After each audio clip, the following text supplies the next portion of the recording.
आदाब नाजरीन, भारत एक्सप्रेस उर्दू में आपका खैर मकदम है। मैं हूं निसार अहमद खान। वजीर आजम नरेंद्र मोदी ने कांग्रेस पर जमकर तनकीद की है। उन्होंने राज्यसभा में सदर जमहूरिया द्रौपदी मुर्मू के खिताब पर इजहार तशक्कुर पेश करने के लिए बहस में हिस्सा लिया और आज उस पर जवाब देते हुए काफी लंबी और तवील तकरीर की है। वजीर आजम मोदी ने मुल्क के पहले वजीर आजम पंडित जवाहरलाल नेहरू से लेकर मौजूदा कांग्रेस तक पर सवाल उठाया। पीएम मोदी ने कहा कि जवाहरलाल नेहरू ने रियासतों के वज़राए आला को जो खत लिखा था उसमें लिखा गया था कि वो रिजर्वेशन को पसंद नहीं करते हैं। पीएम मोदी ने मौजूदा कांग्रेस सदर मल्लिकार्जुन खड़गे का भी चुटकी ली है और कांग्रेस पर मुल्क को बर्बाद करने का इल्जाम लगाया है। आइए आपको दिखाते हैं पीएम मोदी का पूरा खिताब। आदरणीय राष्ट्रपति जी के अभिभाषण की चर्चा में भागीदार बनने के लिए उपस्थित हुआ हूं और मैं आदरणीय राष्ट्रपति जी के भाषण को मेरी तरफ से आदरपूर्वक धन्यवाद भी देता हूं, अभिनंदन भी करता हूं।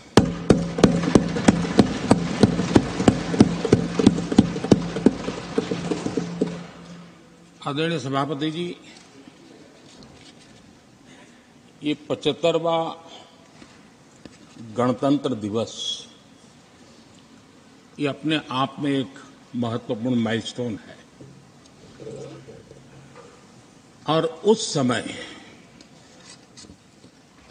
संविधान की यात्रा के इस महत्वपूर्ण पड़ाव पर राष्ट्रपति जी का भाषण उसका एक ऐतिहासिक महत्व भी रहता है और उन्होंने अपने भाषण में भारत के आत्मविश्वास की बात कही है, भारत के उज्जवल भविष्य के प्रति विश्वास को प्रकट किया है और भारत के कोटि कोटि जनों का जो सामर्थ्य है उस सामर्थ्य को बहुत ही कम शब्दों में लेकिन बहुत ही शानदार तरीके से देश के सामने सदन के माध्यम से प्रस्तुत किया है। मैं राष्ट्रपति जी के इस प्रेरक उद्बोधन के लिए और राष्ट्र को दिशा निर्देश के लिए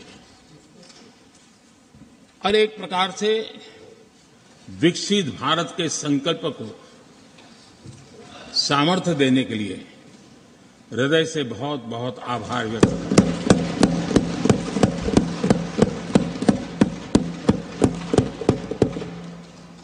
चर्चा के दरमियान अनेक माननीय सदस्यों ने अपने विचार रखे और चर्चा को समृद्ध करने का अपने अपने तरीके से प्रयास भी किया। इस चर्चा को समृद्ध करने के प्रयास करने वाले सभी आदरणीय साथियों का भी मैं हृदय से आभार व्यक्त करता हूं, अभिनंदन करता हूं।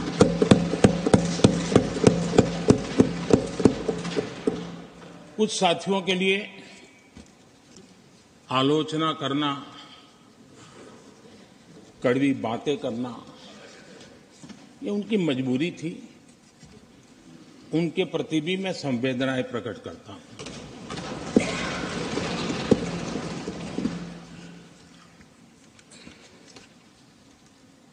मैं उस दिन तो कह नहीं पाया लेकिन मैं खड़गे जी का विशेष आभार प्रकट करता हूं।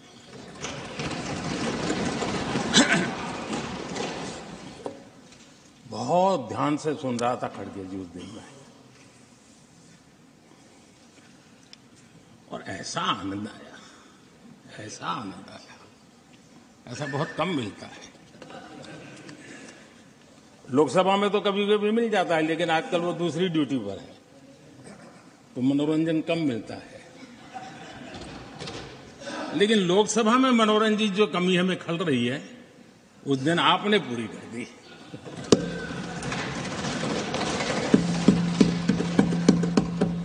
और मुझे प्रसन्नता इस बात की थी कि माननीय खड़गे जी काफी लंबा और बड़ी इम्तिहान वजह से शांति से बोल रहे थे। समय भी काफी लिया था। तो मैं सोच रहा था कि आजादी मिली कैसे, इतना सारा बोलने की आजादी मिली कैसे। तो मैं सोच तो रहा था, लेकिन बाद में मेरे ध्यान में आया कि 2 स्पेशल कमांडर जो रहते हैं ना, उस दिन नहीं थे और आजकल नहीं रहते वो। और इसलिए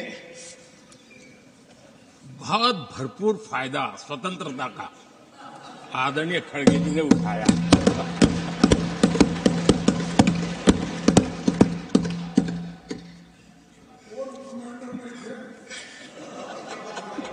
और मुझे लगता है कि उस दिन खड़गे जी ने सिनेमा का एक गाना सुना होगा, ऐसा मौका फिर कहां मिलेगा।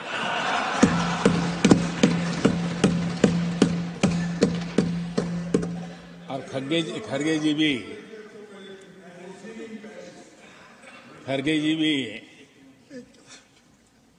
एम्पायर नहीं है, कमांडोज नहीं है, तो चौके छक्के मारने में मजा आ रहा था उनको।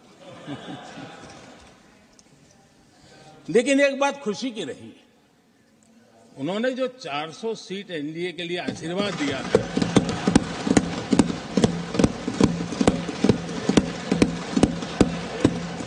और मैं खड़गे जी के इन आशीर्वाद को, आपके आशीर्वाद मेरे सर आंखों पर, अब आपको आशीर्वाद वापिस लेना तो ले सकते हैं, क्योंकि एक कमांडो तो आ गए हैं।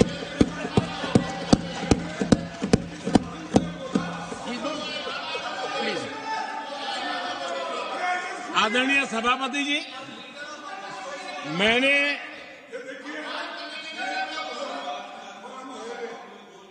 आदरणीय सभापति जी, मुझे पिछले वर्ष का वो प्रसंग बराबर याद है। उस सदन में हम बैठते थे और देश के प्रधानमंत्री की आवाज को गला घोंटने का भरपूर प्रयास किया गया।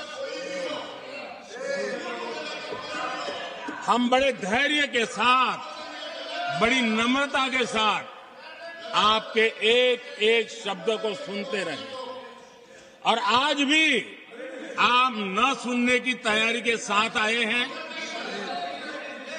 आप न सुनने की तैयारी के साथ आए हैं, लेकिन मेरी आवाज को आप दबा नहीं सकते हैं।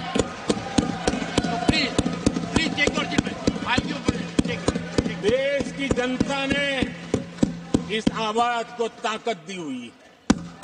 देश की जनता के आशीर्वाद से आवाज निकल रही है, और इसलिए आपने पिछली बार, मैं भी इस बार पूरी तैयारी के साथ आया हूं। मैंने सोचा था कि उस वक्त कि शायद आप जैसे व्यक्ति सदन में आए हैं तो मर्यादाओं का पालन करेंगे, लेकिन 1.5-2 घंटे तक क्या जुल्म किया था आप लोगों ने मुझ पर, और उसके बाद भी मैंने एक भी शब्दों की मर्यादा तोड़ी नहीं थी।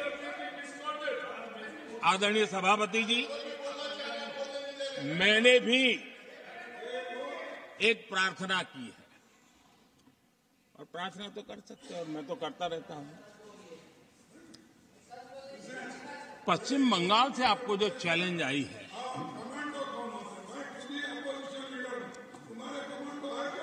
और पश्चिम बंगाल से चैलेंज आई है कि कांग्रेस 440 पार नहीं कर पाएगी, 40 पार नहीं कर पाएगी। मैं प्रार्थना करता हूं कि आप 40 बचा पाए।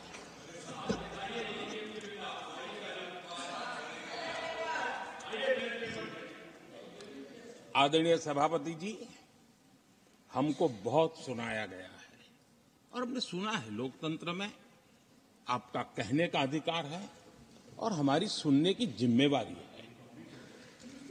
और आज जो भी बातें हुई हैं उसको मुझे देश के सामने रखनी चाहिए और इसलिए मैं प्रयास करूंगा। आदरणीय सभापति जी, ये जब सुनता हूं, उधर भी सुना इधर भी सुना, मेरा विश्वास पक्का हो गया है कि ये पार्टी सोच से भी आउटडेटेड हो गई है।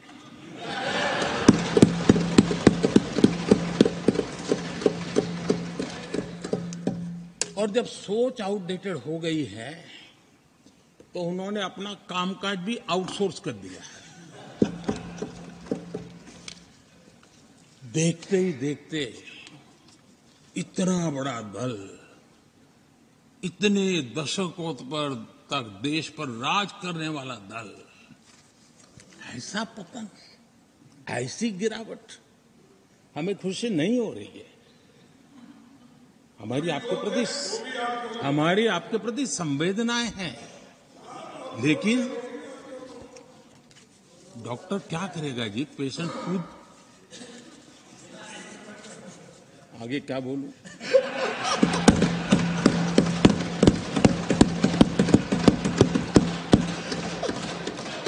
आदरणीय सभापति जी,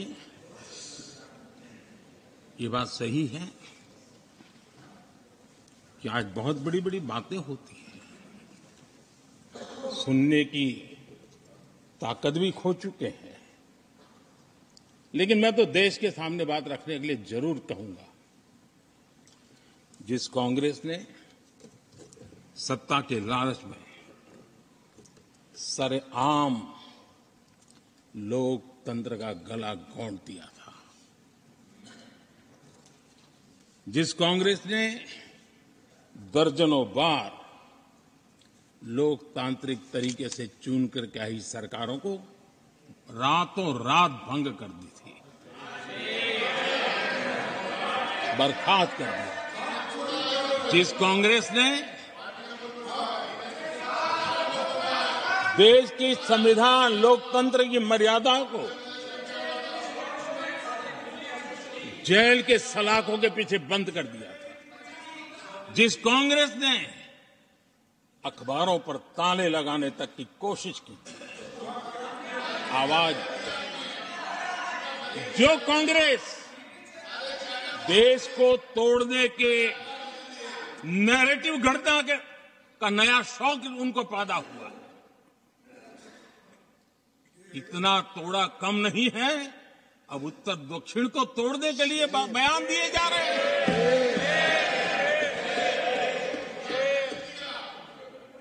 और ये कांग्रेस हमें लोकतंत्र और फेडरलिज्म उस पर प्रवचन दे रही है।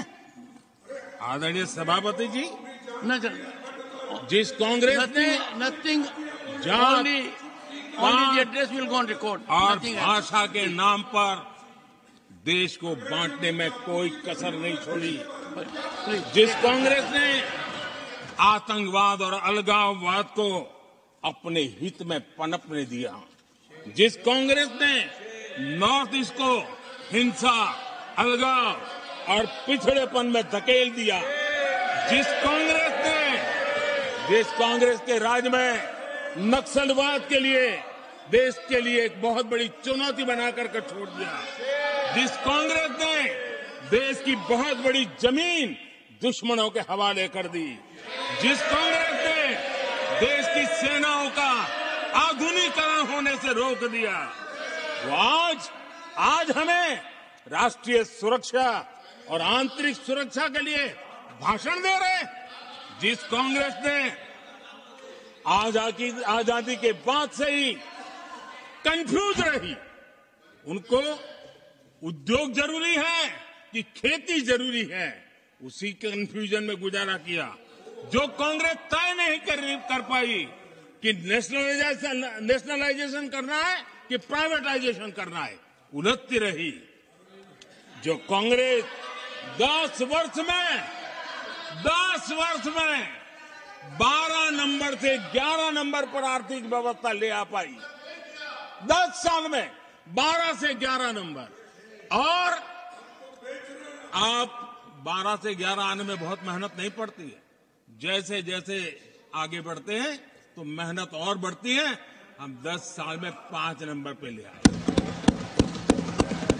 और ये कांग्रेस हमें यहां आर्थिक नीतियों पर लंबे लंबे भाषण सुना रही है। आदरणीय सभापति जी, जिस कांग्रेस ने ओबीसी को पूरी तरह आरक्षण नहीं दिया, जिसने सामान्य वर्ग के गरीबों को कभी आरक्षण नहीं दिया, जिसने बाबा साहब के बजाय बाबा साहब को भारत रत्न देने योग्य नहीं माना, अपने ही परिवार को भारत रत्न देते रहे, जिस कांग्रेस ने देश की गली सड़कों चौक चौराहे पर अपने ही परिवार के नाम के पाठ जड़ दिए हैं, वो हमें उपदेश दे रहे हैं। वो हमें सामाजिक न्याय के पाठ पढ़ा रहे हैं। आदरणीय सभापति जी, जिस कांग्रेस के अपने नेता की कोई गारंटी नहीं है, अपनी नीति की कोई गारंटी नहीं है, वो मोदी की गारंटी पर सवाल उठा रहे हैं।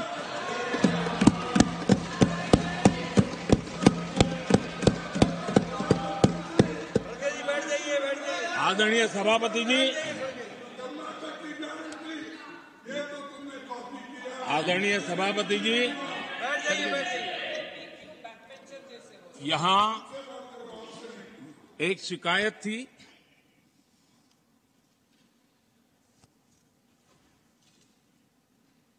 और उनको लगता है कि हम ऐसा क्यों कहते हैं, हम ऐसा क्यों देख रहे हैं।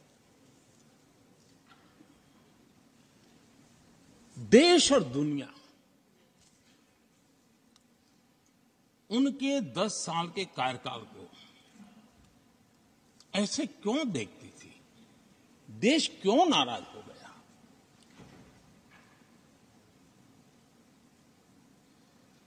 इतना गुस्सा देश को क्यों आया? आदरणीय सभापति जी, हमारे कहने से सब नहीं हुआ है।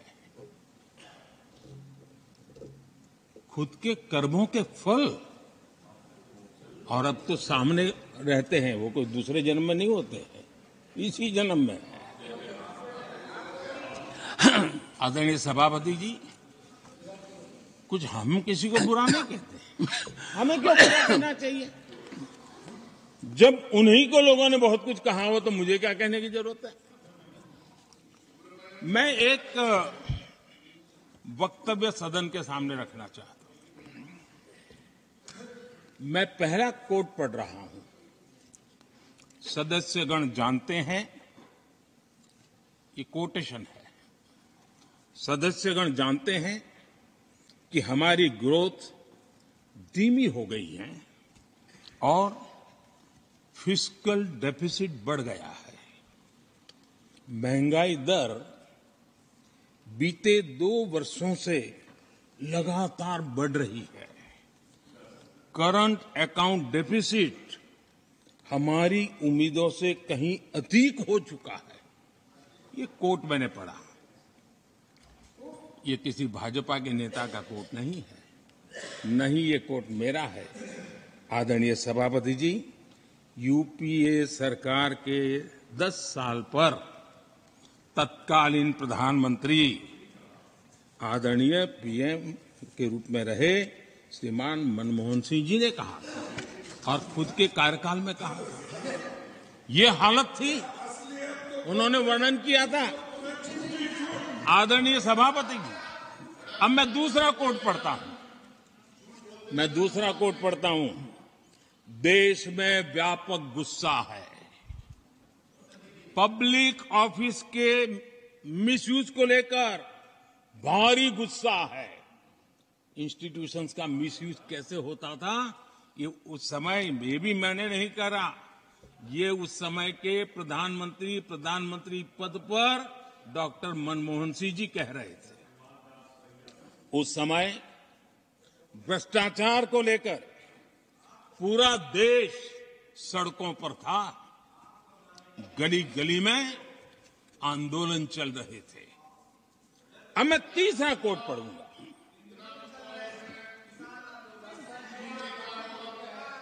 एक संशोधन की कुछ पंक्तियां हैं, इसको भी आप सुनिए। टैक्स कलेक्शन में भ्रष्टाचार होता है, इसके लिए जीएसटी लाना चाहिए। राशन की योजना में लीकेज होती है, जिससे देश का गरीब सबसे अधिक पीड़ित है। इसको रोकने के लिए उपाय खोजने होंगे। सरकारी ठेके जैसे दिए जा रहे हैं, उस पर शक होता है। ये भी तत्कालीन प्रधानमंत्री आदरणीय मनमोहन सिंह जी ने कहा था। और उसके पहले और एक प्रधानमंत्री, उन्होंने ये कहा था कि दिल्ली से 1 रुपया जाता है, 15 पैसा पहुंचता है। सुधार, बीमारी का पता था, सुधार करने की तैयारी नहीं थी। और आज बातें तो बड़ी बड़ी की जा रही है। कांग्रेस के 10 साल का इतिहास देखिए। फ्रेजाइल 5 इकोनॉमी में दुनिया में कहा जाता था, मैंने दुनिया कहती फ्रेजाइल 5, पॉलिसी पैरालिसिस, ये तो उनकी पहचान बन गई थी।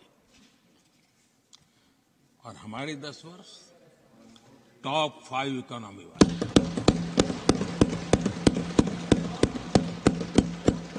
हमारे बड़े और निर्णायक फैसलों के लिए 10 साल याद किए जाए। आदरणीय सभापति जी,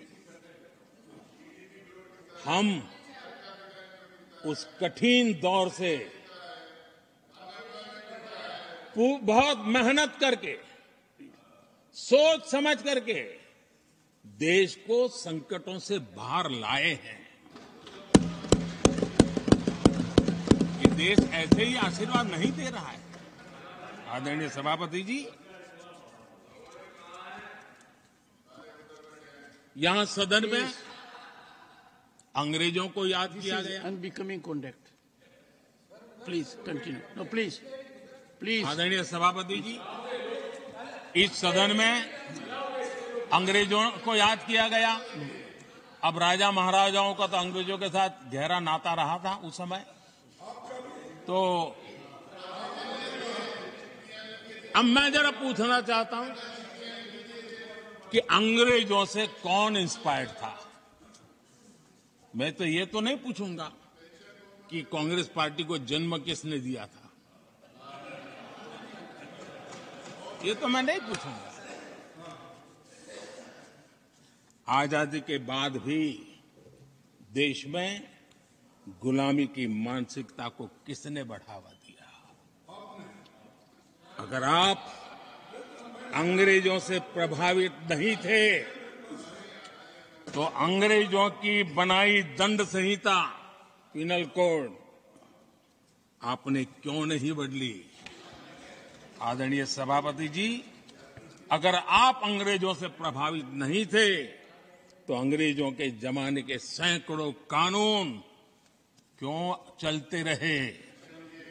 आप अगर अंग्रेजों से प्रभावित नहीं थे तो लाल बत्ती कल्चर, ये लाल बत्ती कल्चर इतने दशकों बाद भी क्यों चलता है?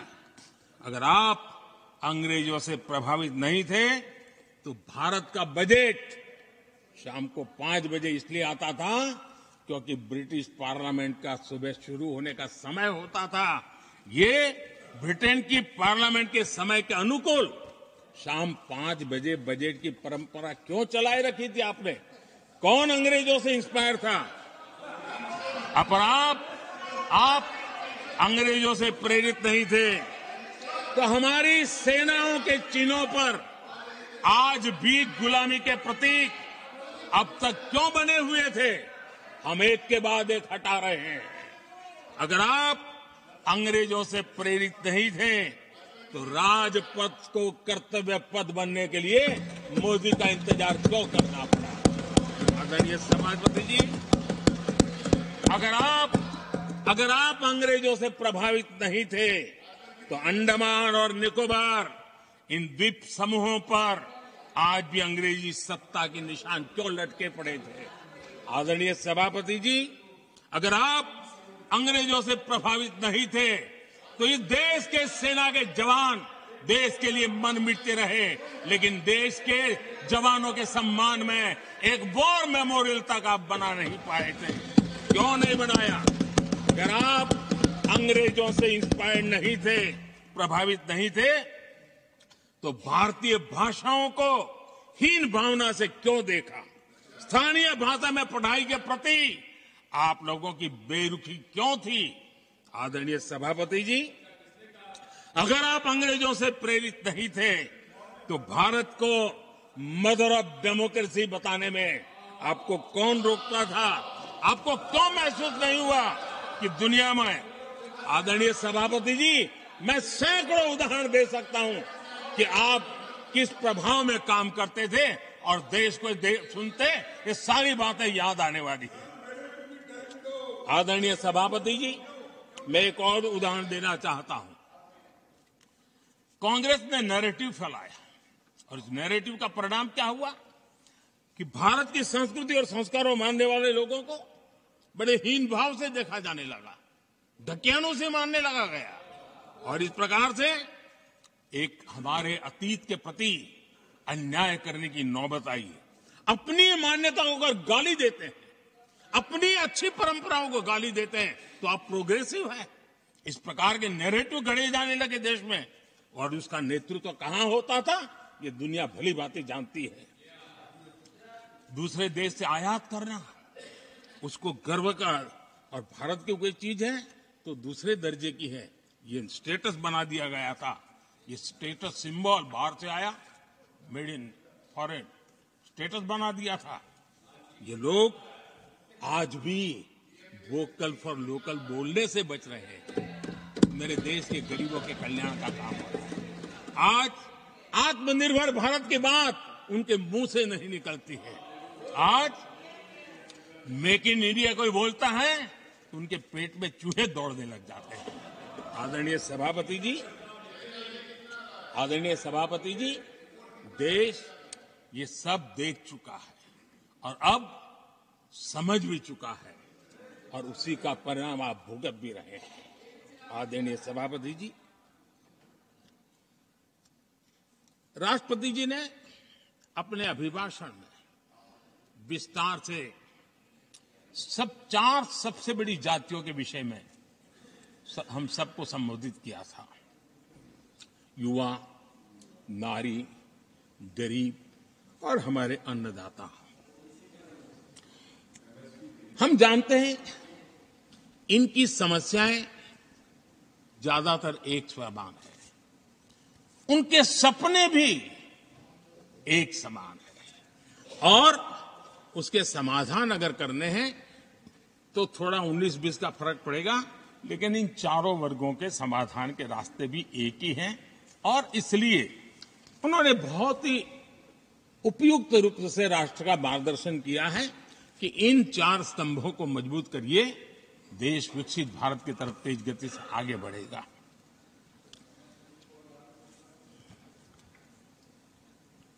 आदरणीय सभापति जी, अगर हम 21वीं सदी में हैं, हम विकसित भारत के सपने को इसी सदी में 2047 तक सिद्ध करना चाहते हैं, तो 20वीं सदी की सोच नहीं चल सकती। 20वीं सदी का स्वार्थी एजेंडा, मैं और मेरा वाला जो खेल है ना, वो 21वीं सदी में देश को समृद्ध नहीं, विकसित भारत नहीं बना सकता है। कांग्रेस इन दिनों काफी बातें हो रही जाति की, फिर से एक बार क्यों जरूरत पड़ गई उनको मैं तो नहीं जानता हूं, लेकिन अगर उनको जरूरत पड़ी है तो पहले जरा अपने गरिबान में झांके, तुमको पता चलेगा क्या किया है। दलित, पिछड़े और आदिवासी, कांग्रेस जन्मजात उनकी सबसे बड़ी विरोधी रही है।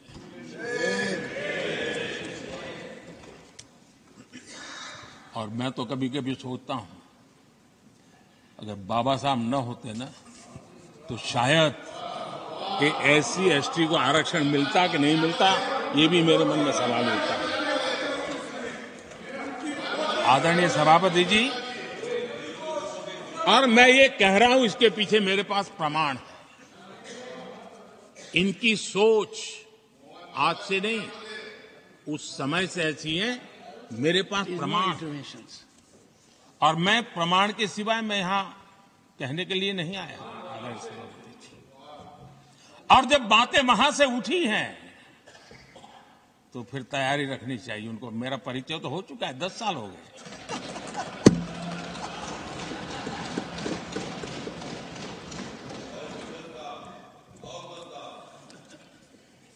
एक बार, और मैं आदरपूर्वक नेहरू जी को इन दिनों ज्यादा याद करता हूं, क्योंकि हमारे साथियों की अपेक्षा रहती है कि जरा उनको तो बोलो, कुछ तो बोल रहा था। अब देखिए, एक बार नेहरू जी ने एक चिट्ठी लिखी थी, और ये चिट्ठी मुख्यमंत्रियों को लिखी थी। मैं उसका अनुवाद पढ़ रहा हूं। उन्होंने लिखा था, ये देश के प्रधानमंत्री पंडित नेहरू जी द्वारा उस समय के देश के मुख्यमंत्रियों को लिखी गई चिट्ठी है, ऑन रिकॉर्ड है। मैं अनुवाद पढ़ता हूं।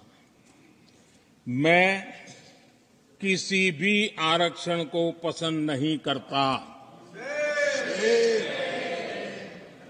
और खासकर नौकरी में आरक्षण तो कतई नहीं। मैं ऐसे किसी भी कदम के खिलाफ हूं जो अकुशलता को बढ़ावा दे, जो दोयम दर्जे की तरफ ले जाए। ये पंडित नेहरू ने मुख्यमंत्रियों को लिखी हुई चिट्ठी है। और तब जाकर के मैं कहता हूं, ये जन्मजात इसके विरोधी है। नेहरू जी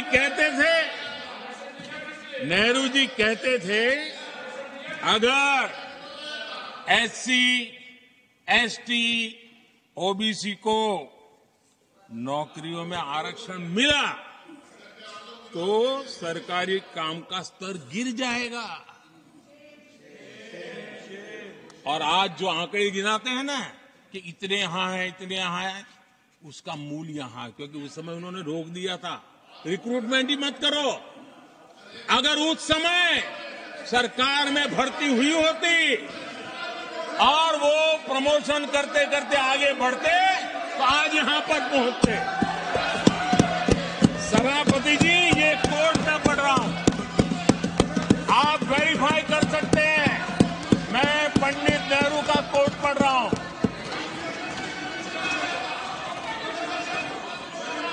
Please. और आदरणीय सभापति जी, Leader of opposition was heard in rapt attention. Are you setting this example? Leader of opposition was heard आदरणीय in rapt सभापति attention. Ji, Please sit down. Sit down. आप तो जानते हैं नेहरू जी ने जो कहा वो कांग्रेस के लिए हमेशा से पत्थर की लकीर होता है। नेहरू जी ने कहा, मतलब पत्थर की लकीर उनके लिए। दिखावे के लिए आप कुछ भी कहें, लेकिन आपकी सोच ऐसे कई उदाहरणों से सिद्ध होती है। मैं अनगिनत उदाहरण रख सकता हूं, लेकिन मैं एक उदाहरण जरूर देना चाहता हूं, और वह उदाहरण मैं जम्मू कश्मीर का देना चाहता हूं। कांग्रेस ने जम्मू कश्मीर के एससी, एसटी, ओबीसी को 7 दशकों तक उनके अधिकारों से वंचित रखा।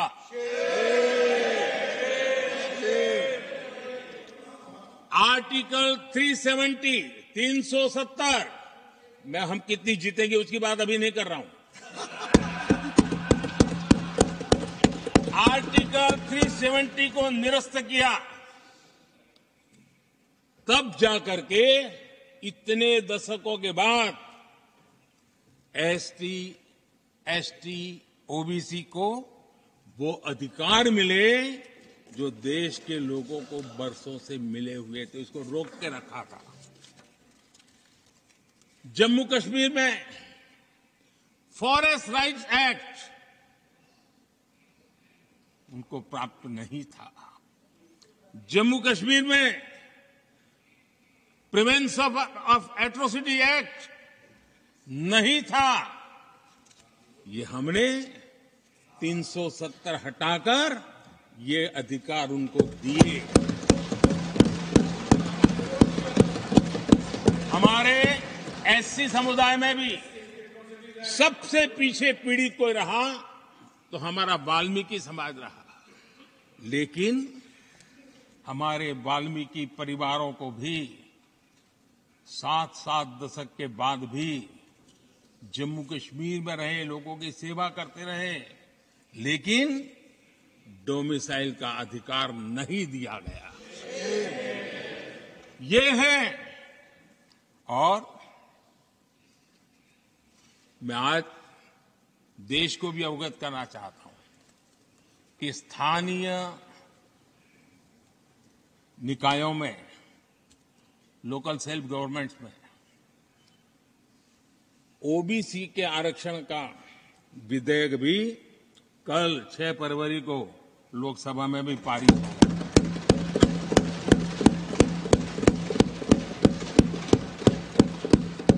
आदरणीय सभापति जी, एससी, एसटी, ओबीसी उनको बड़ी भागीदारी ने कांग्रेस और साथियों को हमेशा परेशानी रही है। बाबा साहब की राजनीति को, बाबा साहब के विचारों को खत्म करने के लिए कोई कसर उन्होंने छोड़ी नहीं है। वक्तव्य अवेलेबल है, चुनाव में क्या क्या बोला गया है वो भी अवेलेबल है। इसको भारत रत्न भी देने की तैयारी नहीं थी, वो भी भाजपा के समर्थन से और सरकार बनी, तब बाबा साहब को भारत रत्न। इतना ही नहीं, सीताराम केसरी अति पिछड़ी जाति से कांग्रेस पार्टी के अध्यक्ष उठा करके फुटपाथ पर फेंक दिया गया। ओबीसी, वो वीडियो अवेलेबल है, वो देश ने देखा सीताराम केसरी के साथ क्या हुआ। और आदरणीय सभापति जी, इनके एक मार्गदर्शक अमेरिका में बैठे हैं। सभापति जी, इनके एक मार्गदर्शक अमेरिका में बैठे हैं। Sir, only the address will go on record. जो Only address, no. पिछले चुनाव में हुआ तो हुआ के लिए फेमस हो गए थे और कांग्रेस इस परिवार के काफी करीबी है।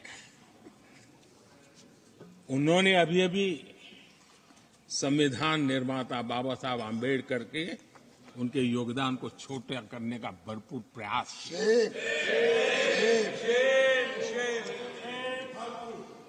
आदरणीय सभापति जी, देश में पहली बार एनडीए ने एक आदिवासी बेटी को राष्ट्रपति बनाने के लिए प्रस्ताव उनको उम्मीदवार बनाया।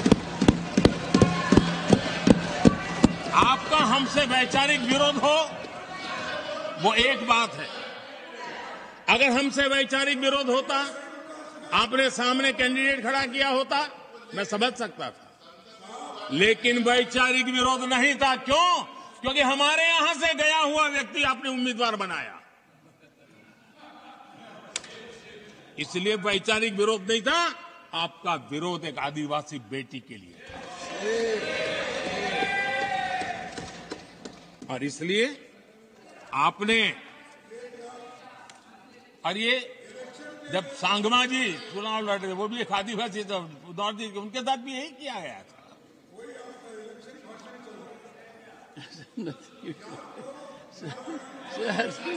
और आज तक सभापति जी, राष्ट्रपति जी का अपमान करने की घटनाएं कम नहीं है। पहली बार इस देश में हुआ है। उनके जिम्मेवार लोगों के मुंह से ऐसी ऐसी बातें निकली है, शर्म से माथा झुक जाए। राष्ट्रपति के लिए ऐसी भाषा बोली गई है, मन में जो कसक पड़ी है ना, वो कहीं न कहीं इस प्रकार से निकलते रहती है। एनडीए के अंदर हमने 10 साल काम करने का मौका मिला। हमने पहले दलित को और अब आदिवासी को, हमने हमेशा हमारी प्राथमिकता क्या है इसका परिचय दिया। आदरणीय सभापति जी, जब हम हमारी सरकार के परफॉर्मेंस की बात करता हूं, एनडीए की जो गरीब कल्याण की नीतियों की बातें करता हूं, थोड़ा सा अगर उस समाज को निकट से जानते हो, आखिर कौन समाज है लाभार्थी, कौन लोग हैं? ये झुग्गी झोपड़ी में किसको रहने के लिए जिंदगी गुजारनी पड़ रही है? ये किस समाज के लोग हैं? मुसीबतों से गुजरना पड़ता है, व्यवस्थाओं से वंचित रहना पड़ा है, कौन समाज है? हमने जितना काम किया है ना, ये एससी, एसटी, ओबीसी, आदिवासी इसी समाज के लिए है। कच्ची बस्तियों में रहने वाले लोगों को पक्का घर मिला है, तो मेरे इस समाज के बंधुओं को मिला है। स्वच्छता के अभाव में हर वर्ग बीमारी से जूझना पड़ता था, उनको स्वच्छ भारत अभियान का लाभ देने का काम सभापति जी हमारी योजनाओं के तहत मिला है, ताकि उसको अच्छी जिंदगी जीने का अवसर मिला। इसी परिवारों के हमारी माताएं बहनें धुएं से खाना पका पका करके अपनी स्वास्थ्य के संकट को झेल रही थी। हमने उनको उज्ज्वला गैस दिया, वो इन्हीं परिवारों को। मुफ्त राशन हो, मुफ्त इलाज हो, इसके लाभार्थी यही मेरे परिवार हैं, जो समाज के इस वर्ग के मेरे परिवारजन हैं, जिनके लिए हमारी सारी योजनाएं काम कर रही है। आदरणीय सभापति जी, यहां पर कुछ ऐसा नैरेटिव रखा गया, कम से कम तथ्यों को इस प्रकार से नकारना किसका भला होगा? आप ऐसा करके अपनी क्रेडिबिलिटी भी खो रहे हैं, अपनी प्रतिष्ठा भी खो रहे हैं। आदरणीय सभापति जी, यहां शिक्षा के भ्रामक आंकड़े रखे गए, गुमराह करने का कैसा प्रयास होता है। पिछले 10 वर्ष में एससी, एसटी स्टूडेंट्स के लिए जो स्कॉलरशिप दी जाती है, 10 साल में उसकी वृद्धि हुई है।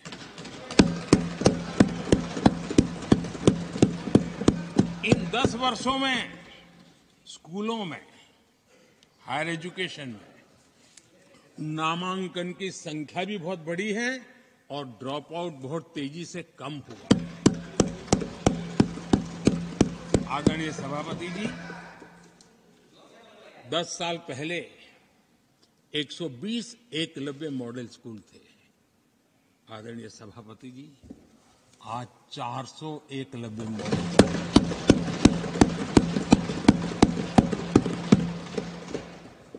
आप इन चीजों को क्यों नकारते हैं, क्यों ऐसा करते हैं, मुझे समझ नहीं आ रहा। सभापति जी, पहले एक सेंट्रल ट्राइबल यूनिवर्सिटी थी, आज 2 सेंट्रल ट्राइबल यूनिवर्सिटीज हैं।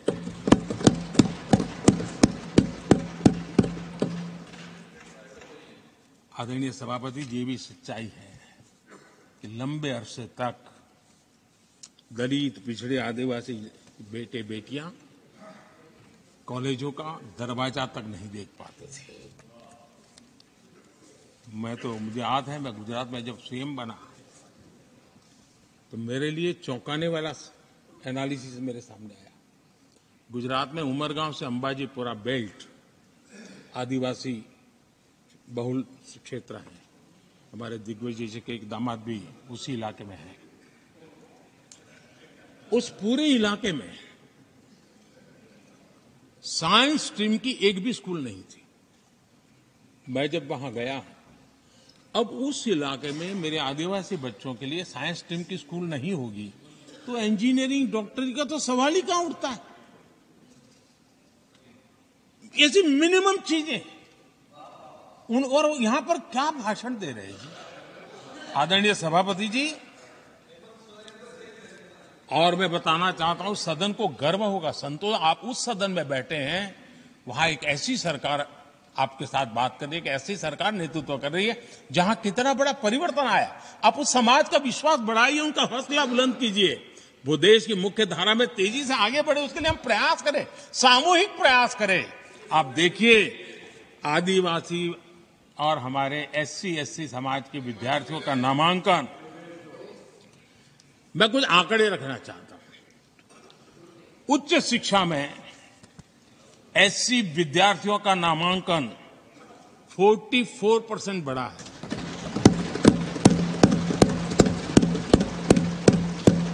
उच्च शिक्षा में ST विद्यार्थियों का नामांकन 65% बढ़ा है। हायर एजुकेशन में OBC समाज के विद्यार्थियों का नामांकन में 45% बढ़ोतरी हुई। और जब मेरे गरीब, दलित, पिछड़े, आदिवासी, वंचित उन परिवार के बच्चे हायर एजुकेशन में जाएंगे, डॉक्टर बनेंगे, इंजीनियर बनेंगे, उस समाज के अंदर एक नया वातावरण पैदा होगा। और उस दिशा में हमारी कोशिश यही है कि मूलभूत समस्याओं का समाधान करने के लिए थोड़ा समय लगे लेकिन मजबूती से काम करें। और इसलिए हमने एजुकेशन पर इस प्रकार से बल दे के काम किया है। कृपा करके जानकारियों का अभाव है तो कहिए, हम जानकारियां दे देंगे, लेकिन ऐसे नैरेटिव मत बनाइए ताकि आपकी प्रतिष्ठा भी कम हो, आपके शब्द की ताकत खत्म हो जाए। आप पर दया आ जाती है कभी कभी।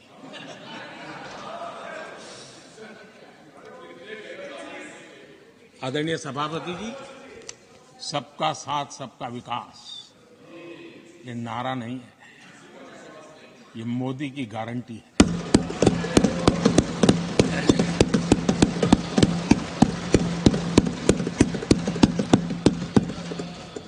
और जब इतने सारे काम करते हैं, मुझे किसी ने कविता लिख करके भेजी थी, कविता तो बड़ी लंबी है, तो उसमें एक वाक्य है, मोदी की गारंटी का दौर है, मोदी की गारंटी का दौर है, नए भारत की भोर, नए भारत की भोर,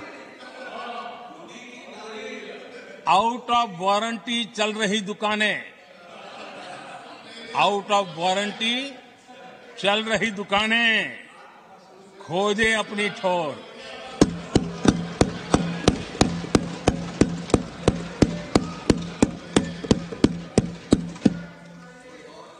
आदरणीय सभापति जी, किस प्रकार से देश में निराशा फैलाने का प्रयास, मैं ये तो समझता हूं जो लोग इतनी निराशा की गर्त में डूब चुके हैं, वैसे निराशा फैलाने का उनका सामर्थ्य भी बचा नहीं है, वो भी सामर्थ्य नहीं बचा। आशा का तो संचार कर ही नहीं सकते, जो खुद निराशा में डूबे उनसे आशा है। लेकिन देश में हर जगह जहां बैठो वहां निराशा निराशा निराशा फैलाने का जो खेल चल रहा है और सच्चाई को नकार करके हो रहा है, वो न खुद का भला कर पाएंगे न देश का भला कर पाएंगे। आदरणीय सभापति जी, हर बार एक ही गाना गाया जाता है, समाज के कुछ वर्गों को भड़काने के लिए बिना हकीकतों को ऐसे वाक्य बोल दिए जाते हैं। मैं जरा देश के सामने कुछ हकीकतें बोलना चाहता हूं और मुझे विश्वास है मीडिया इस ऐसे विषयों पर जरा डिबेट कर ले ताकि पता चले। आदरणीय सभापति जी, यहां पर सरकारी कंपनियों को लेकर हम पर भांति भांति के आरोप लगे, क्या क्या आरोप लगाए जा रहे हैं, सिर पैर माथा कुछ नहीं, बस लगाते चलो। अब देखिए, देश को याद है मारुति के शेर का क्या खेल चल रहा था। उस जमाने में हेडलाइन बना करती थी, मारुति शेयर का क्या चल रहा है। मैं उसकी गहराई में नहीं जाना चाहता, वरना उनको वहां तक पानी पहुंचेगा कि शायद यहाँ पर करंट लग जाएगा, इसलिए मैं वहां तक जाना नहीं चाहता। आदरणीय सभापति जी, आदरणीय सभापति जी, देश को जानना जरूरी है। आदरणीय सभापति जी, मैं तो आजाद भारत में पैदा हुआ हूं, मेरे विचार भी आजाद है और मेरे सपने भी आजाद हैं। तो गुलामी की मानसिकता को जीने वाले हैं, उसके बाद और कोई चीजें नहीं है, वही पुराने कागज लेकर के घूमते रहते हैं। आदरणीय सभापति जी, कांग्रेस ने कहा कि हमने पीएसयू बेच दिए, पीएसयू डुबो दिए, बाती बाती की बातें यहां सुन, और वरिष्ठ लोगों के मुंह से सुन रहा था। याद कीजिए, बीएसएनएल, एमटीएनएल को बर्बाद करने वाले कौन थे? वो कौन सा कालखंड था जब बीएसएनएल, एमटीएनएल बर्बाद हो चुके? जरा याद कीजिए, एचएएल, उसकी दुर्दशा क्या करके रखी थी, बर्बादी, और जाकर के गेट पर भाषण देकर के 2019 का चुनाव लड़ने का एजेंडा तय होता था एचएएल के नाम पर। जिन्होंने एचएएल को तबाह कर दिया था, वो एचएएल के गेट पर जाकर के भाषण झाड़ रहे थे।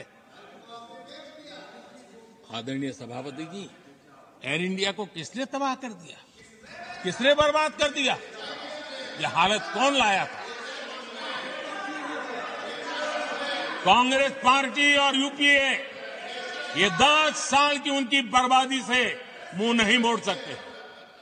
देश भली भांति जानता है। और अब मैं हमारे कार्यकाल के जरा सफलता की बात बताना चाहता हूं। आदरणीय सभापति जी, आज जिस बीएसएनएल को आपने तबाह करके छोड़ा था ना, वो बीएसएनएल आज made in India 4G, 5G उस तरफ आगे बढ़ रहा है और दुनिया का ध्यान आकर्षित कर रहा है। आदरणीय सभापति जी, एचएएल के लिए इतने भ्रम फैलाए, आज रिकॉर्ड मैन्युफैक्चरिंग एचएएल देख रहा है, रिकॉर्ड रेवेन्यू जनरेट कर रहा है एचएएल, जिसको लेकर के इतने जो होने चलाए। और कर्नाटका में एशिया की सबसे बड़ी हेलीकॉप्टर बनाने वाली कंपनी एचएएल बन गई। कहां छोड़ा था, कहां जाके लगाया, हमने पहुंचाया। आदरणीय सभापति जी, एक कमांडो जहां नहीं है, एलआईसी को लेकर भी पता नहीं कैसे कैसे बड़े विद्वत्तापूर्ण बयान देते थे। एलआईसी का ऐसा हो गया, एलआईसी का वैसा हो गया, एलआईसी का यूं हो गया। जितनी गलत बातें एलआईसी को लिए बोलनी चाहिए बोली, और तरीका यही है, किसी को बर्बाद करने, अफवाह फैलाओ, झूठ फैलाओ, भ्रम फैलाओ। और टेक्निक वही है, गांवों में किसी का बड़ा बंगलो हो, लेने का मन करता हो, लेकिन हाथ ना लगता हो, तो फिर हवा फैला देते, ये भूतिया बंगला है, यहां जो जाता है ऐसी हवा फैला देते, कोई लेता नहीं, फिर पैदा करके लपक लेते। एलआईसी क्या क्या चलाया। आदरणीय सभापति जी, मैं सीना तान करके सुनाना चाहता हूं, आंखें ऊंची करके सुनाना चाहता हूं, आज एलआईसी के शेयर रिकॉर्ड स्तर पर ट्रेड हो रहे हैं। क्यों? आदरणीय सभापति जी, अब प्रचार किया जा रहा है, पीएसयू बंद हो गए, पीएसयू बंद हो गए। अब उनको तो याद भी नहीं होगा क्या है, बस किसी ने पकड़ा दिया, बोलो बोलो। 2014 में देश में 234 पीएसयू थे, 234 2000 उनके यूपीए के 10 साल के कालखंड में। अब 14 में जब उन्होंने छोड़ा 234 आज 254 है। 234 थे, आज 254 है। अब भाई कोई कौन सा अरिथमेटिक वो जानते हैं, बेच दिए, अब बेचने के बाद 250 हो गया। क्या क्या कर रहे हो आप लोग? आदरणीय सभापति जी, आज अधिकतर पीएसयू रिकॉर्ड रिटर्न दे रहे हैं और इन्वेस्टर्स का भरोसा पीएसयू की तरफ बढ़ रहा है। जो छोटा सा भी शेयर बाजार जानते हैं, इनको समझ आता है। नहीं समझता है तो किसी को पूछो। आप सभापति जी देखिए, बीएसई पीएसयू इंडेक्स में बीते 1 वर्ष के दौरान लगभग 2 गुनी उछाल हुई है। आदरणीय सभापति जी, 10 साल पहले, यानी 2014, 4 से 14 के बीच की बात करता हूं, पीएसयू का नेट प्रॉफिट करीब करीब 1.25 लाख करोड़ था और इस 10 वर्ष में पीएसयू का नेट प्रॉफिट 2.5 लाख करोड़ है।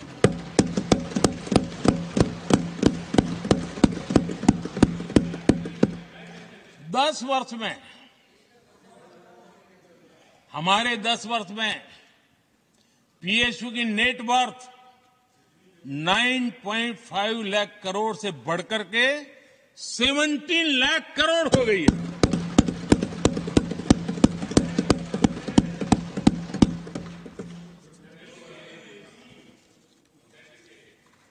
आदरणीय सभापति जी, इनका हाथ जहां भी लगता है ना, उसका डूबना तय हो जाता है और उससे यही दशा करके उन्होंने छोड़ी थी। हम मेहनत करके इतनी बाहर लाए, इतनी प्रतिष्ठा बढ़ी है। आपको खुशी होनी चाहिए, भ्रम मत फैलाइए, बाजार में हवा ऐसी न फैलाइए कि देश के सामान्य निवेशक के मन को उलझन में आ जाए। ऐसा काम आप नहीं कर सकते।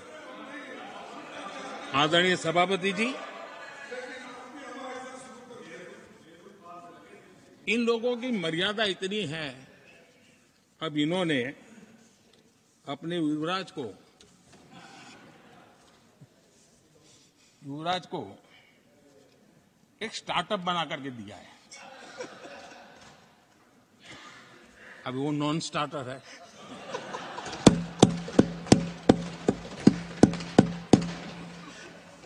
न तो वो लिफ्ट हो रहा है, न वो लॉन्च हो रहा है।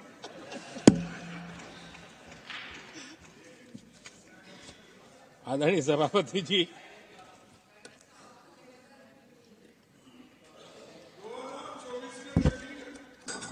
आप पिछली बार भी इतनी शांति से रहे हो तो कितना मजा आया था।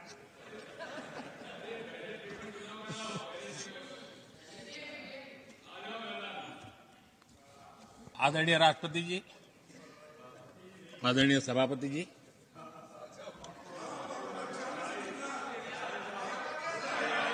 बधाई हो, बधाई हो, बधाई हो, सबको बधाई हो।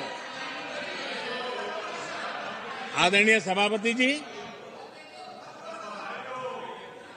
मेरा सौभाग्य रहा कि मुझे लंबे समय तक एक राज्य के मुख्यमंत्री के नाते देश की और जनता की सेवा करने का अवसर मिला और इसलिए मैं रीजनल एस्पिरेशंस को बहुत भली भांति समझता हूं, क्योंकि मैं उस प्रोसेस से निकला हूं। जैसे हमारे यहाँ दिग्विजय जी, उनको भली भांति सहज समझ आता है कि एक राज्य के लिए क्या होता है। हम लोग उसी दुनिया से निकल करके आए हैं, तो हमें अनुभव है, पता है। शरद राव जी को है, तो ऐसे कुछ लोग हैं यहाँ जिनको ये सारी चीजों का पता है।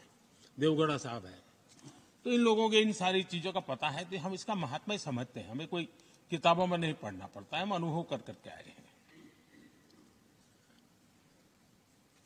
और ये भी सच्चाई है साहब, 10 साल यूपीए की पूरी शक्ति गुजरात को क्या कुछ न करने में लगी हुई थी, आप कल्पना नहीं कर सकते। लेकिन मैं आंसू नहीं बहाता, मैं रोने की मेरी आदत नहीं है जी। लेकिन तब भी उतने संकटों के बावजूद भी, उतने जुल्म के बाद भी, हर प्रकार की मुसीबतों को झेलते हुए भी, मेरी तो मुसीबत ऐसी थी कि यहाँ किसी मिनिस्टर से मुझे अपॉइंटमेंट नहीं मिलती थी। वो कहते थे, भाई आप जानते हो मेरी तो दोस्ती है, मैं फोन पे बात कर लूंगा, लेकिन कहीं फोटो वोटो निकल गए, ये डर रहता था। यहाँ मंत्रियों का डर ऐसा था। अब खैर उनकी मुसीबतें मैं समझ सकता हूं। मेरे यहां एक बार बहुत प्राकृतिक आपदा आई। मैंने उस समय प्रधानमंत्री जी को बड़ा रिक्वेस्ट किया कि आप आइए, एक बार जरा देख लीजिए। उनका कार्यक्रम बना, फिर साहब एक एडवाइजरी कमेटी बनी थी, शायद वहां से हुक्म आया तो कोई हेलीकॉप्टर से हवाई निरीक्षण करे वो तो मैं समझ सकता हूं। साहब वो कार्यक्रम बदल करके साउथ में किस राज्य में गए तो मुझे याद नहीं रहा आज, और बोले हम हवाई जहाज से ऊपर से देख लेंगे, हम गुजरात में नहीं आएंगे। मैं सूरत पहुंचा हुआ था, वो आने वाले थे, मैं जानता हूं आखिर में क्या हुआ होगा। तो आप कल्पना कर सकते हैं साहब, प्राकृतिक आपदा में भी मैंने ऐसी मुसीबतों को झेला है, लेकिन उसके बावजूद भी उस समय भी मेरा मंत्र था, आज भी मेरा मंत्र है कि देश के विकास के लिए राज्य का विकास, भारत के विकास के लिए गुजरात का विकास, और हम सबको इसी रास्ते पर चलना चाहिए। हम राज्यों का विकास से ही राष्ट्र का विकास कर पाएंगे। इस पे कोई विवाद नहीं हो सकता है, कोई विवाद नहीं हो सकता है। और मैं आपको विश्वास देता हूं सभापति जी, राज्य अगर एक कदम चलता है तो 2 कदम चलने की ताकत देने के लिए मैं तैयार हूं।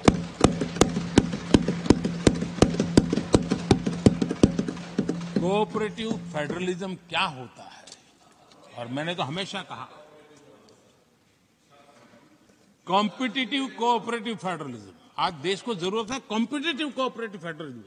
हमारे राज्यों के बीच में तंदुरुस्त स्पर्धा हो ताकि हम तेजी से देश में आगे बढ़े। एक सकारात्मक सोच के साथ हमको चलने की जरूरत है। और मैं ये राज्य में था तब भी इसी विचारों को लेकर के काम करता था, इसलिए चुपचाप सहता भी था। आदरणीय सभापति जी, कोविड एक उदाहरण है। इतना बड़ा संकट आया दुनिया का, ऐसे संकट के समय राज्य के मुख्यमंत्रियों के साथ 20 बैठकें की। उस कालखंड में एक एक बात का विचार विमर्श करके साथ लेकर के, और सभी राज्यों का सहयोग, एक टीम बन करके केंद्र और राज्य ने काम किया। दुनिया जिस मुसीबत को झेल नहीं पाई, हम सब ने मिल करके, किसी एक को क्रेडिट मैं कभी नहीं दूंगा, सब ने मिल करके इस देश को बचाने के लिए जो हो सकता है, राज्यों को भी उसकी क्रेडिट लेने का पूरा अधिकार है। इस सोच में हमने काम किया। आदरणीय सभापति जी, G20 का आयोजन हम दिल्ली में कर सकते थे। हम दिल्ली में इन बड़े बड़े नेताओं के बीच रह करके सब कुछ क्या नहीं कर, पहले हुआ ही है। हमने ऐसा नहीं किया। हमने G20 का पूरा यश राज्यों को, दिल्ली में एक मीटिंग की तो राज्य में 200, एक एक राज्य को एक्सपोजर मिले दुनिया में। ये गलती से नहीं हुआ, योजना के तरीके से हुआ है। मेरे लिए किसकी सरकार है इसके आधार पर मैं देश नहीं चलाता। हम सब मिलकर के देश आगे बढ़ाना चाहते हैं, इस भूमिका से काम किया है। आदरणीय सभापति, हमारे देश में विदेश के मेहमान आते थे तो मेरे आने के बाद आ रहे था, थोड़ा पहले भी आते थे। आज विदेशी मेहमान आते हैं तो मेरा आग्रह रहता है कि आपको एक दिन किसी राज्य में जाना चाहिए। मैं उनको लेते के जाता हूं राज्यों में, ताकि उनको पता चले कि मेरा देश यानी दिल्ली नहीं है, मेरा देश चेन्नई में भी है, मेरा देश बेंगलुरु में भी है, मेरा देश हैदराबाद में भी है, मेरा देश पुरी में भी है, भुवनेश्वर में भी है, मेरा देश कलकत्ता में भी है, मेरा देश गुवाहाटी में भी है। पूरे दुनिया को मेरे देश के हर कोने का एक्सपोजर मिले, इसके लिए हम कोशिश करते हैं। वहां की सरकार का सहयोग असहयोग इसके तराजू पर नहीं तोलते। एक ईमानदारी से इस देश के भविष्य के लिए पूरे विश्व मेरे भारत को जाने, इसके लिए हम इस प्रयास करते हैं।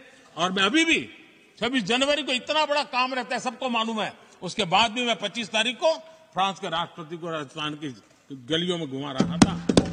दुनिया को पता चले कि मेरा राजस्थान ऐसा है।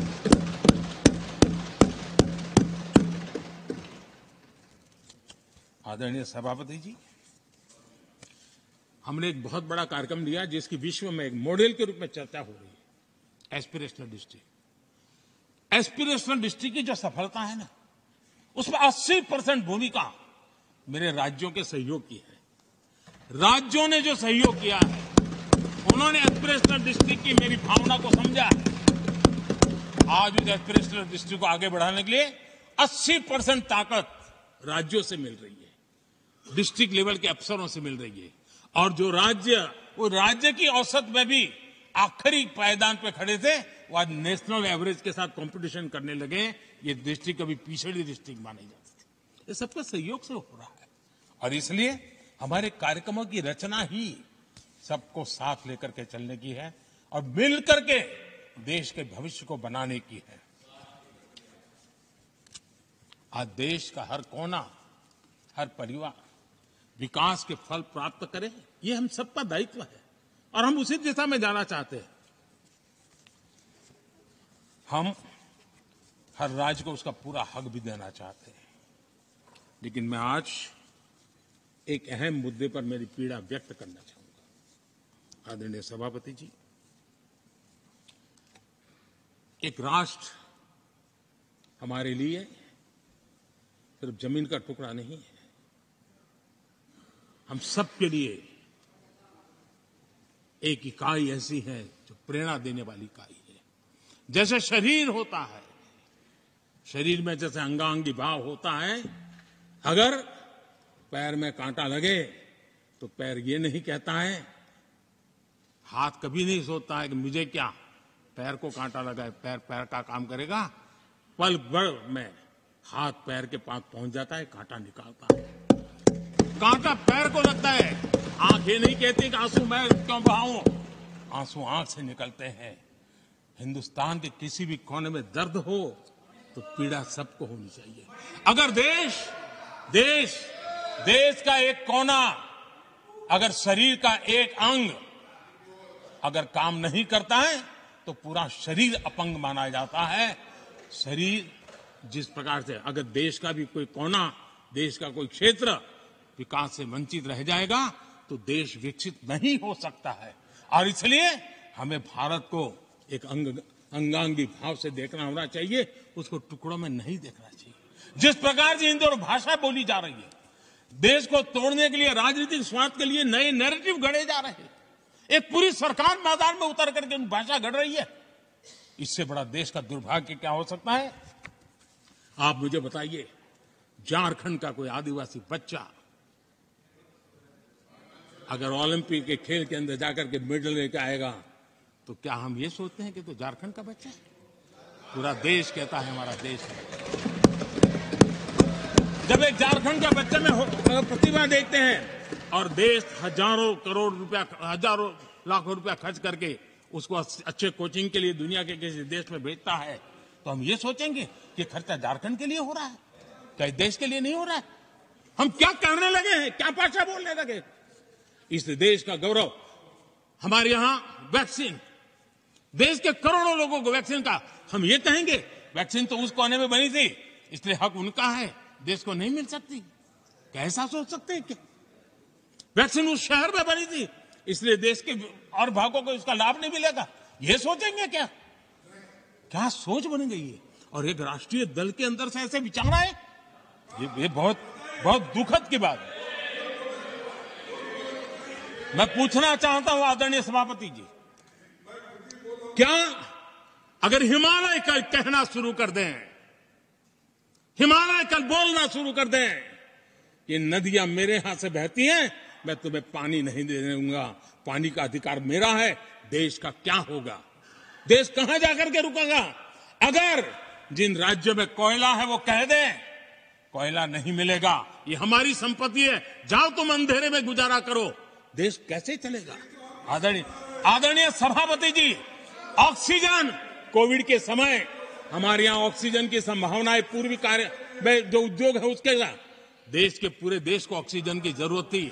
अगर उस समय पूरब के लोग कह करके बैठ जाते ऑक्सीजन को हम नहीं दे सकते, हमारे लोगों की जरूरत है, देश को कुछ नहीं मिलेगा, क्या होता देश का? उन्होंने संकट झेल करके भी देश को ऑक्सीजन पहुंचाया। देश के अंदर ये भाव तोड़ने का क्या प्रयास हो रहा है? क्या इस प्रकार से देश को हमारा टैक्स, हमारे मनी किस भाषा में बोला जा रहा है? ये देश के भविष्य के लिए नया खतरा पैदा करने वाली बात है।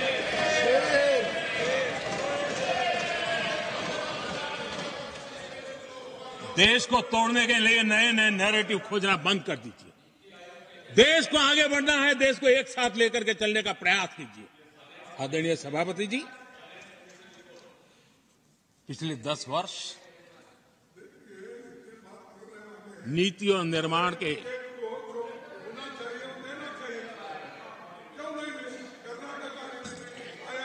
आदरणीय सभापति जी, आदरणीय सभापति जी, Nothing will go on record.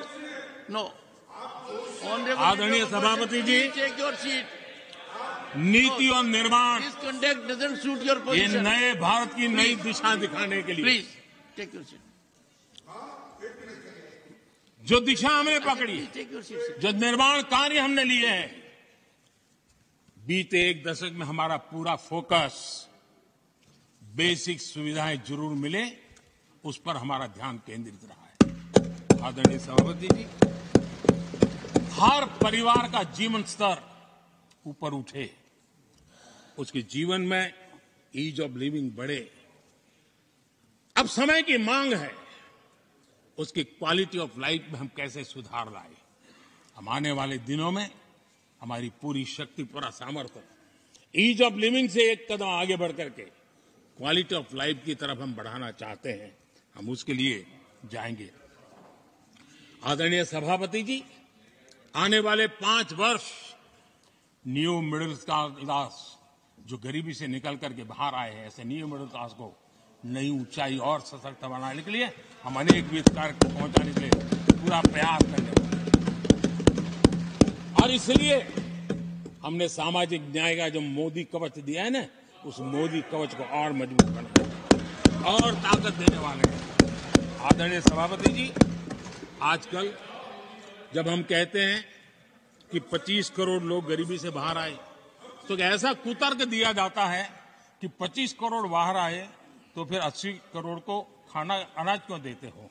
आदरणीय सभापति जी, हम जानते हैं कोई बीमार व्यक्ति हॉस्पिटल से बाहर आ जाए ना, तो भी डॉक्टर कहता है कुछ दिन इसको ऐसे ऐसे संभालिए, खाने में परहेजी रखिए, ढिकना करिए, फलाना करिए, ये कहना क्यों? कहीं दोबारा वहां मुसीबत में ना आ जाए। जो गरीबी से बाहर निकला है ना, उसको ज्यादा संभालना चाहिए ताकि कोई ऐसा संकट आकर के फिर से गरीबी की तरफ लपक न जाए।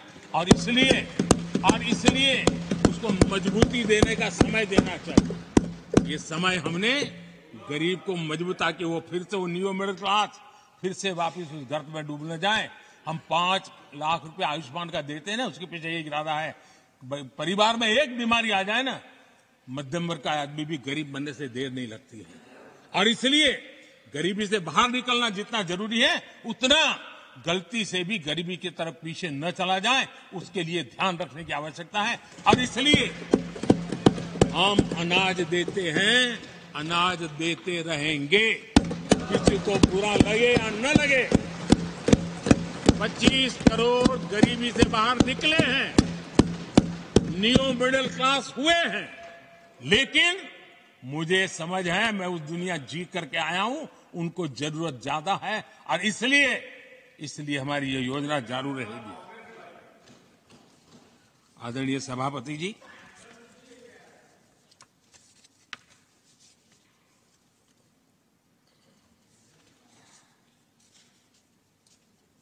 जानता है आदरणीय सभापति जी, और इसीलिए मैंने गारंटी दी है। मेरी गारंटी है गरीबों के 5 लाख रुपए तक की इलाज की सुविधा आगे भी मिलती रहेगी।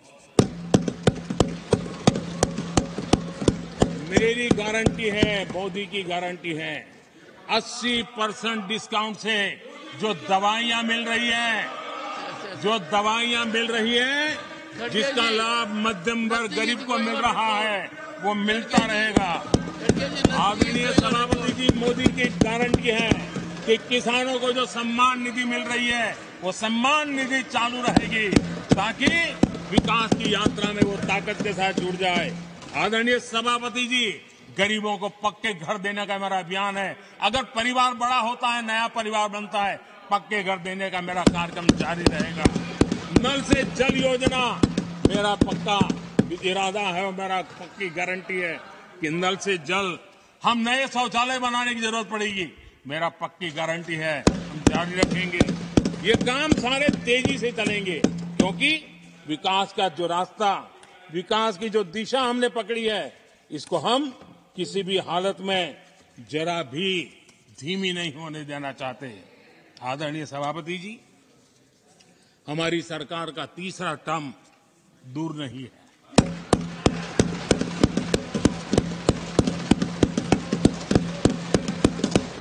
कुछ लोग इसे मोदी 3.0 कहते हैं। मोदी 3.0 विकसित भारत की नींव को मजबूत करने के लिए पूरी शक्ति लगा देंगे। आदरणीय सभापति जी, अगले 5 साल में भारत में डॉक्टरी की संख्या पहले की तुलना में अनेक गुना बढ़ेगी। मेडिकल कॉलेजों की संख्या बढ़ेगी। इस देश में इलाज बहुत सस्ता और सुलभ हो जाएगा। आदरणीय सभापति जी, अगले 5 साल में हर गरीब के घर में नल से जल का कनेक्शन होगा। आदरणीय सभापति जी, आने वाले 5 साल में उन गरीब को पीएम आवास जो देने हैं, एक भी वंचित नहीं रहे, इसका पक्का ख्याल रखा जाएगा। अगले 5 साल सोलर पावर से बिजली बिल जीरो, देश के कितने नागरिकों, करोड़ों नागरिकों को बिजली बिल जीरो। और ठीक अगर आयोजन करेंगे तो अपने घर पर बिजली बना करके बेच करके कमाई कर पाएंगे। ये अगले 5 साल का कार्यक्रम है। आदरणीय सभापति जी, अगले 5 साल देश में पाइप से गैस के कनेक्शन पूरे देश में नेटवर्क बनाने का भरपूर प्रयास किया जाएगा। सभापति जी, आने वाले 5 साल हमारी युवा शक्ति का दम पूरी दुनिया देखेगी। आप देखना आदरणीय सभापति जी, हमारे युवा स्टार्टअप्स, युवाओं के यूनिकॉर्न, इसकी संख्या लाखों में होने वाली है। और इतना ही नहीं, टियर 2, टियर 3 सिटी नए स्टार्टअप से उसकी एक नई पहचान के साथ उभरने वाला है। ये मैं 5 साल का चित्र मेरे सामने देख रहा हूं। आदरणीय सभापति जी, रिसर्च फंडिंग, उसकी वृद्धि का प्रभाव आप देखना। पिछले 7 दशक में जितने पेटेंट नहीं हुए हैं, उतने रिकॉर्ड पेटेंट फाइल होने का दिन आने वाले 5 साल में मैं देख रहा हूं। आदरणीय सभापति जी, आज मेरे मध्यम वर्ग के लाखों बच्चे विदेशों में पढ़ने के लिए चले जाते हैं। मैं वो स्थिति लाना चाहता हूं कि मेरे बच्चों के लाखों रुपए बच जाएं, मेरे देश के मध्यम वर्ग के सपने पूरे हो, बेस्ट यूनिवर्सिटी मेरे देश में हो, उच्चतम शिक्षा उनको मेरे देश में मिले और मेरे बच्चों का, उनके परिवार का पैसा बचे। इसलिए मैं कह रहा, आदरणीय सभापति जी, आने वाले 5 साल आप देख रहा, कोई भी इंटरनेशनल खेल की कंपटीशन ऐसी नहीं होगी जिसमें भारत का झंडे हर जगह बढ़ना था।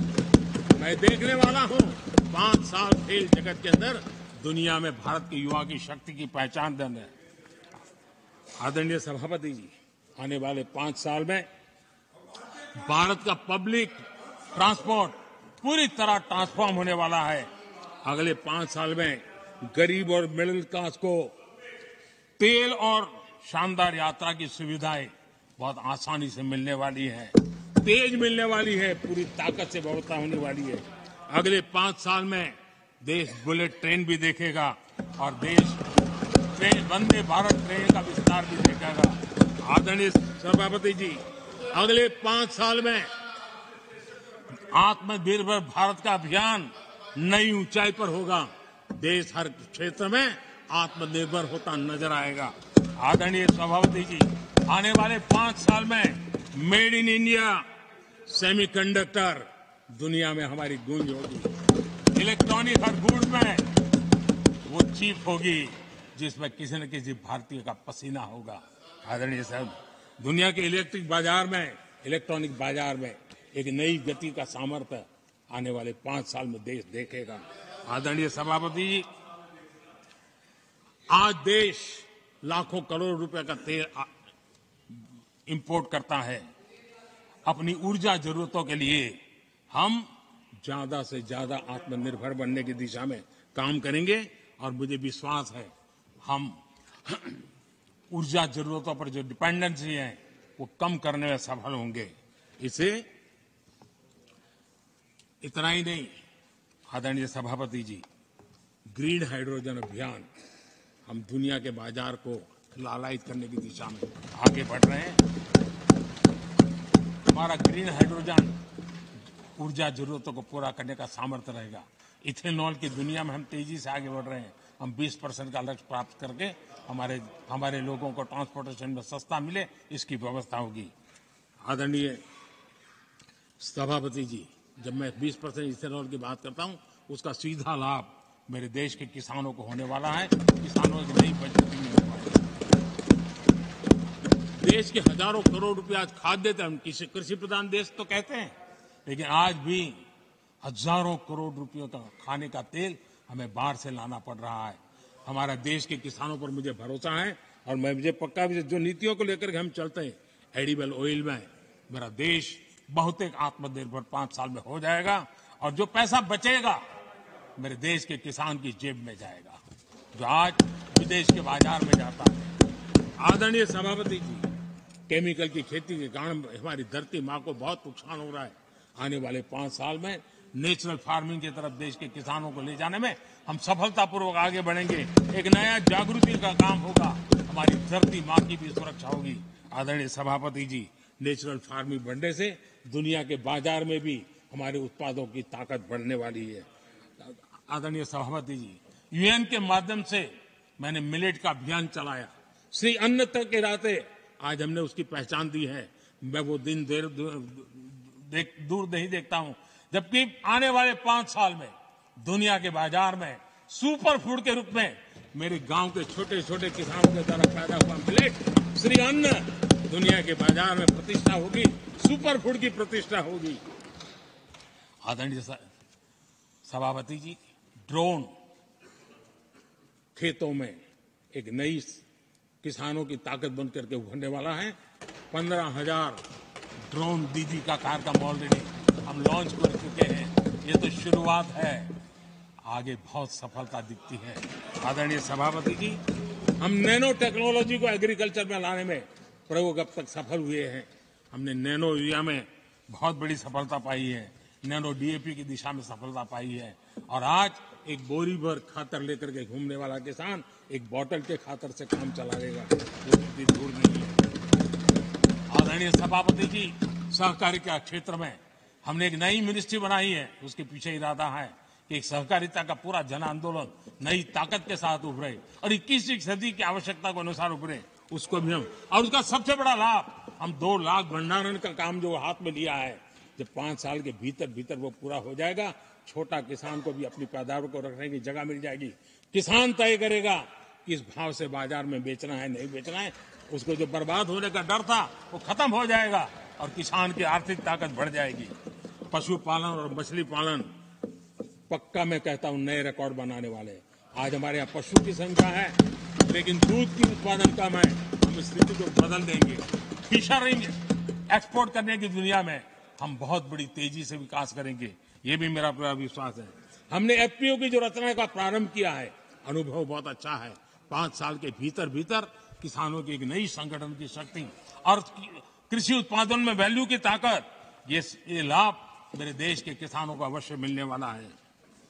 आदरणीय सभापति जी, G20 की सफलता ने साफ कर दिया है और दुनिया में कोविड के बाद जो खुलापन आया, उस खुलापन का सबसे बड़ा लाभ हमने देखा है कि विश्व का ध्यान भारत की तरफ गया है और इसलिए एक बहुत बड़ा क्षेत्र टूरिज्म आने वाले दिनों में होने वाला है और जो सबसे ज्यादा रोजगार देने वाला है। आज विश्व के कई देश है जिसकी पूरी इकोनॉमी टूरिज्म पर निर्भर है। भारत में भी बहुत से राज्य ऐसे बन सकते हैं जो उनकी पूरी इकोनॉमी का सबसे बड़ा हिस्सा टूरिज्म होगा और वो दिन दूर नहीं है। जिन नीतियों को लेकर के हम चल रहे हैं, भारत एक बहुत बड़ा टूरिस्ट डेस्टिनेशन बनने वाला है। आदरणीय सभापति जी, जिसका हिसाब किताब पहले बहुत कम हुआ करता था, जिसकी बातें सुनकर के हमारी मजाक उड़ाई जाती थी, जब मैं डिजिटल इंडिया की चर्चा करता था, जब मैं फिनटेक की चर्चा करता था, तब मैं जरा आउट ऑफ बॉक्स की बातें कर रहा हूं ऐसा लोगों को लगता था। आउटडेटेड सोच वालों के लिए सामर्थ्य का अभाव था। लेकिन मैं पूरा विश्वास से कहता हूं आदरणीय सभापति जी, आने वाले 5 वर्ष डिजिटल इकोनॉमी की दुनिया में भारत का डंका बजने वाला है। भारत एक नई शक्ति है और डिजिटल व्यवस्थाएं भारत के सामर्थ्य को बढ़ाने वाली है। विश्व मानता है कि एआई का सबसे ज्यादा उपयोग कोई करने का सामर्थ्य किसी देश में होगा तो हिंदुस्तान में होगा। लेटेस्ट से लेटेस्ट टेक्नोलॉजी का उपयोग मेरा देश करेगा। आदरणीय सभापति जी, स्पेस की दुनिया में भारत का नाम रोशन हो रहा है। हमारे वैज्ञानिकों का पराक्रम नजर आने वाला और आने वाले 5 साल का जो कार्यक्रम है ना, मैं आज उसको शब्दों में बयान नहीं करना चाहता हूं, लेकिन विश्व को अचंभित करने की दिशा में हमारे वैज्ञानिक स्पेस की दुनिया में भारत को ले जाएंगे, ये मेरा पक्का विश्वास है। आदरणीय सभापति, ग्रासरूट लेवल की इकोनॉमी में बहुत बड़ा बदलाव, 10 करोड़ स्वयं सहायता जूथों में हमारी माताएं बहनें जुड़ी हो और 3 करोड़ हमारी लखपति दीदी, ये अपने आप में हमारे बेटियों के उत्कर्ष की गाथा लिखते हैं। आदरणीय सभापति जी, ऐसे अनेक विविध क्षेत्र हैं जिस क्षेत्र में मैं साफ देख रहा हूं आने वाले 5 साल भारत, कभी हम सुना करते थे स्वर्णिम युग था, मुझे वो दिन दूर नहीं दिखते जब 5 साल में वो मजबूत नींव आएगी और 2047 तक पहुंचते पहुंचते ये देश उस स्वर्णिम युग को फिर से जीने लगेगा। इस विश्वास के साथ आदरणीय सभापति जी, विकसित भारत ये शब्दों का खेल नहीं है, ये हमारा कमिटमेंट है और इसके लिए हम समर्पित भाव से, हमारी हर सांस उस काम के लिए है, हमारी हर पल उस काम के लिए है, हमारी हर सोच उस काम के लिए समर्पित है। उसी एक भावना के साथ हम चले हैं, चल रहे हैं, चलते रहेंगे और देश आगे बढ़ता रहेगा, ये मैं आपको विश्वास देता हूं। आने वाली सदियां इस स्वर्ण काल का इतिहास में अंकित करेगी, ये विश्वास मेरे मन में इसलिए है, देश की जनता का मिजाज मैं भली भांति समझ पाता हूं। देश बदलाव के 10 साल के अनुभव को देखा है, एक क्षेत्र में जो बदलाव देखा है वो तेज गति से बदलाव जीवन के हर क्षेत्र में नई ऊंचाइयां, नई ताकत प्राप्त होने वाली है और हर संकल्प को सिद्धि तक पहुंचाना ये हमारी कार्यशैली का हिस्सा है। आदरणीय सभापति जी, मैं फिर एक बार इस सदन में आप सबने जो विचार रखे, उसके कारण देश के सामने सत्य रखने का मुझे जो अवसर मिला और डंके की चोट पर सत्य रखने का अवसर मिला और सदन की पवित्रता के बीच रखने का अवसर मिला है, संविधान की पूरी साक्ष्य रख करके ये विचार रखने का अवसर मिला है, मुझे विश्वास है कि देश जिनकी वारंटी खत्म हो गई है उनकी बातें सुन नहीं सकता है, जिसकी गारंटी की ताकत देखी है उसके विचारों के भी विश्वास करते हुए आगे बढ़ेगा। मैं फिर एक बार आदरणीय सभापति जी आपका हृदय से आभार व्यक्त करता हूं और आदरणीय राष्ट्रपति जी को मेरी तरफ से उनके व्याख्यान के लिए आदरपूर्वक अभिनंदन और आभार व्यक्त करते हुए मैं मेरी वाणी को विराम देता हूं। बहुत बहुत धन्यवाद।